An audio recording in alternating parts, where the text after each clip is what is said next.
Hey, what's going on, everybody? Welcome back to the channel. Welcome to the Smash Bros. Upgraded tournament.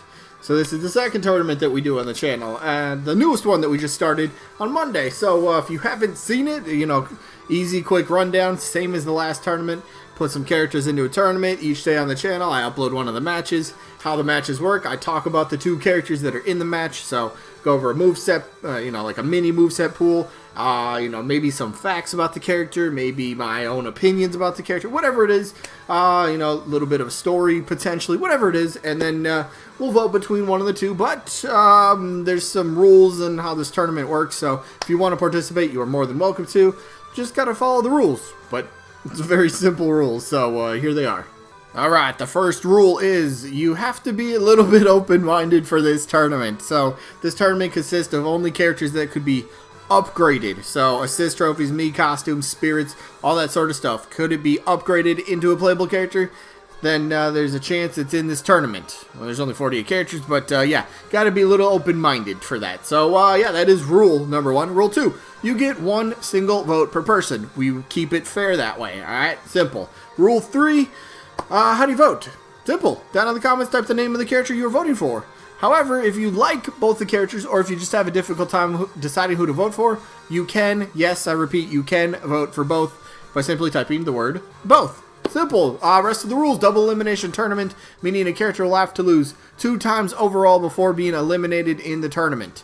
Once we get to the results to determine the winner, loser of each individual match, if there's a tie in the voting, we flip a coin on camera. Fairest way to break a tie, and each matchup voting-wise only lasts for just 7 days. So when an episode gets uploaded, you have 7 days to get your votes in.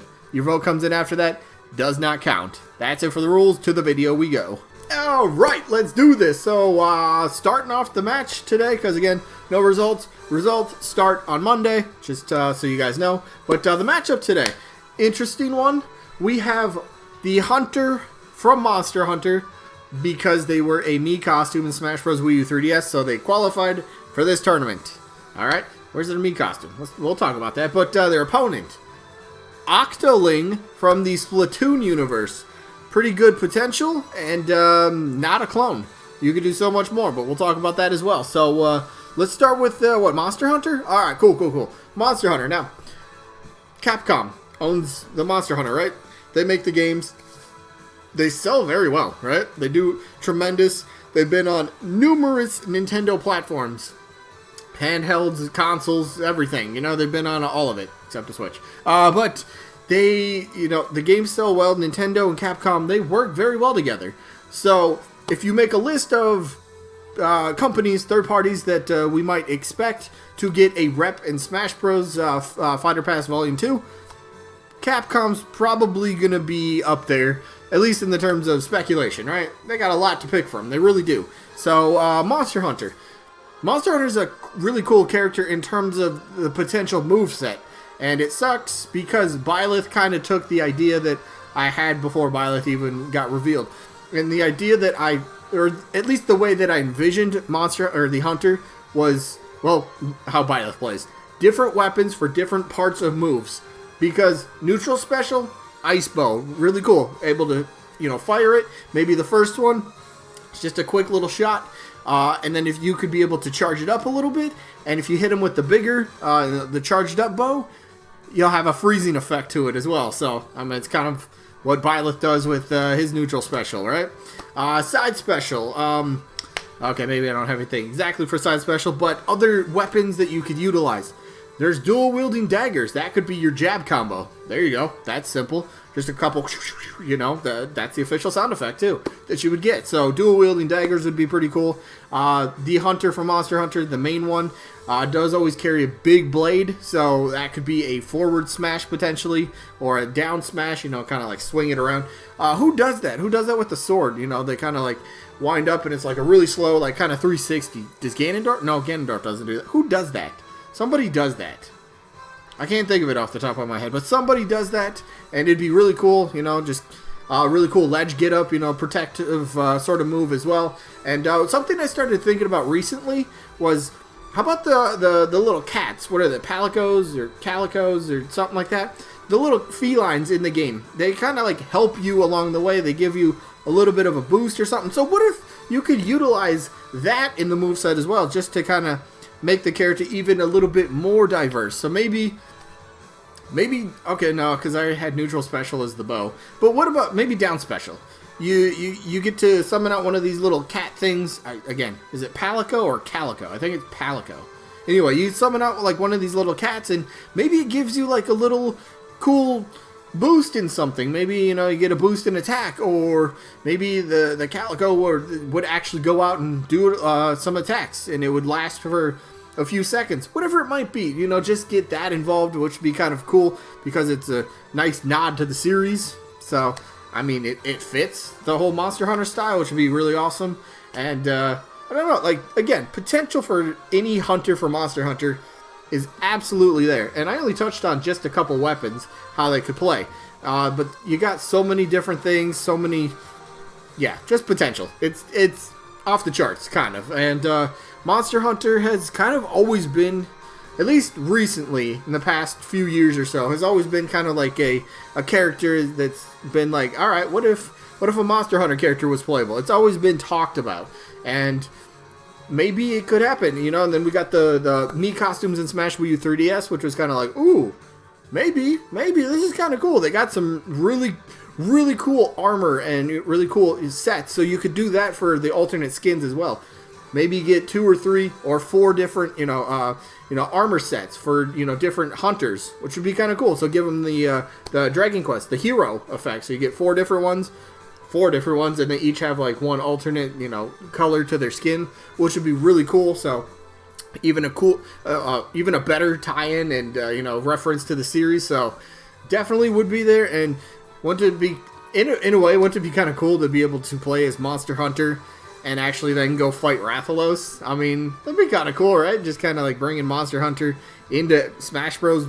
Literally. So it'd be kind of fun. Definitely a character and a company that probably gets a lot of consideration, and for right reasons, it really should, right? There's a lot going for it. So we'll see if anybody, or if the Hunter for Monster Hunter does end up happening.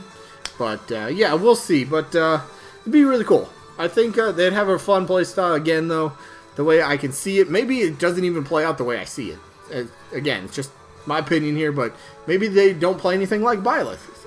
That's always an option, but that's kind of how I always pictured it. And to be honest, I like Byleth. Yeah, I'm saying it. I like Byleth because he's not a Marth clone, and the moveset is very different. I'm taking out the fire emblem from the character for a second and just looking at the character and going, alright, that's pretty cool. So if you give that, and then you can even add upon that a little bit more with, the little cat or whatever in the moveset, even better. Even better. But let's talk about Hunter's opponent here, Octoling from the Splatoon series. Now, right off the bat, people are going to say, alright, simple. Echo Fighter. Make it happen. Somebody liked... Okay, cool. Awesome. But here's... yes, you could easily do Echo Fighter Octoling of Inkling. It works. But the cool thing is, in Splatoon, if you guys have played it, you will know that there are so many different weapons in Splatoon that are not used in Inkling's moveset. So give those to Octoling, and you have an entirely different character. And I think a fun mechanic as well, stick with the ink. When you ink up your opponent, if they're covered in more ink, they'll take more damage. So what if you did, like, I don't know, maybe Octoling's moves potentially could be maybe the ink from whatever moves, like Splat Dualies, for example, for a neutral special. You end up using those, and you kind of like, you're spraying your opponent. Maybe it's a slower attack, but it would cover more of the opponent if you happen to catch him with the attack. So, like, I don't know. I'm just trying to think of how you could make them different from one another. So maybe a slower attack speed for the character, but more ink would end up covering the character in the long run. So would end up making those, those punish attacks, your KO attacks, your potential spikes, anything like that would make them just that much more stronger. So it'd be really cool. And yeah, there's good potential. Plus, let's talk about the Splatoon 2, the random Splatfest. They're just like, oh yeah, after about like a year, when we said no more Splatfest, nothing's gonna happen, that's kind of done. Oh yeah, they bring back Mayo versus Ketchup again or whatever. It's like, where's this coming from? Why are you doing this? I mean, don't get me wrong, I ain't complaining. I mean, that's like the biggest Splatfest, right? So why not? Maybe there's some revised, I don't know, interest to put in more Splatoon stuff in Smash Bros. Maybe a new character. I do think Octoling has a really good chance for next game, though. Even if it is just an Echo Fighter or a semi-Echo, I think they have a really great potential just because Splatoon has been such a big franchise for Nintendo over the past number of years. You know, one of the breakout hits for the Wii U, and then within a launch window for the Nintendo Switch, and sold tremendously as well. So it's becoming one of Nintendo's more popular franchises for sure. Absolutely. So it'd be really cool to see them. And plus, you know how Inkling has all their different, you know, attires, and, you know, they keep it fresh. So you could still do all that 8 different Inklings, or sorry, not Inkling, 8 different Octolings, just kind of, you know, four boys, 4 girls. Simple. So it'd be kind of cool just to keep the outfits different and whatever. So you always got that to put in there. So I definitely like both these characters. To a degree, none of them, I mean, I think Monster Hunter just barely made it into my top 50. Octoling did not. But now that I don't know. Who am I going to vote for? I think I'm actually going to go, I don't know. Because I haven't played Inkling too much, and I think I'm actually going to vote Monster Hunter this one. I'm going to vote for the Hunter. Again, just give Octoling different moves, different weapons from the Splatoon universe, and you have an entirely different character. You might still have the same mechanic of, you know, ink them up and then you'll do more damage, but different weapons, really can make them feel like a different character, which would be pretty cool. But I guess Monster Hunter's getting my vote in this one, so let me know who you guys got down in the comments. Monster Hunter, Octoling, or both. All good options. Anyway, that is it for this one. Triple upload today. So we already had an episode from the first tournament a few hours before this one, and a few hours after this one, the Raid Boss video is going up as well. Boy, I messed up on that one. A Gale Storm, I'm still sorry about that. But you'll see in the video. I try to explain it at least. But that is it for this one. So, sneak peek for tomorrow. Tomorrow's going to have an episode. New matchup. And the matchup happens to be... Oh, man. How did these two get matched up in the first one? I think these are like 2 frontrunners in my opinion. But Dr. Eggman from the Sonic series, he did tremendous in the other tournament. And his opponent happens to be Crystal, who is in today's matchup in the other tournament, which is crazy. So, double dose of Crystal. We'll see how she plays out, but that is it. Hope you guys enjoyed. Hopefully, we'll catch you on the next one. Peace out, everybody.